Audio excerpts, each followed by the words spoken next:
Much expensive, ரொம்ப விலை கூட அப்படின்னு கஸ்டமர் சொன்னாங்கன்னா அது ஒரு அப்ஜெக்ஷன். அது ஒரு அப்ஜெக்ஷன் ஹேண்ட்லிங் மாதிரி தான். அந்த அப்ஜெக்ஷன் ஹேண்ட்லிங் அப்ப உடனே உடனே உடனே உடனே உடனே உடனே அப்ஜெக்ஷனை ஹேண்டில் பண்ணி ஆன்சரை சொல்லிக்கிட்டே இருக்கக்கூடாது.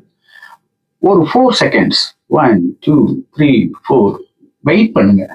அவர் ஒரு அப்ஜெக்ஷன் சொன்னார்னா வெயிட் பண்ணுங்க. வெயிட் பண்ணிட்டு இந்த கேள்வியை நீங்க கேட்கறது சரிதானா சார்? இந்த கேள்வி எதுக்காக சார் கேட்குறீங்க? நான் தெரிஞ்சுக்கலாமா அப்படின்னு கேளுங்க. அவருக்குள்ளேயே ஒரு டவுட்னஸ் வந்துடும். இது கரெக்ட் தானோ, விலை கரெக்டாக தான் இருக்கும், இது நியாயமான விலை தானோ அப்படின்னு அவரே ப்ராசஸ் பண்ண ஆரம்பிச்சார். அவரை சிந்திக்க விடுங்க. உடனே உடனே நம்ம பதில சொன்னோம்னா அவரை ஏதோ வேல்யூ குறைச்ச மாதிரி ஆயிடும். அதனால அப்ஜெக்ஷன் ஹேண்ட்லிங்ல முக்கியமா இந்த ஹையர் அண்ட் ப்ராடக்டை நீங்க கொடுக்கும் பொழுது உடனே உடனே பதில் சொல்லாங்க. ஒரு 4 to 5 செகண்ட்ஸ் நிறுத்தி அவங்கள்ட்ட ஏதாவது ஒரு கேள்வி கேளுங்க.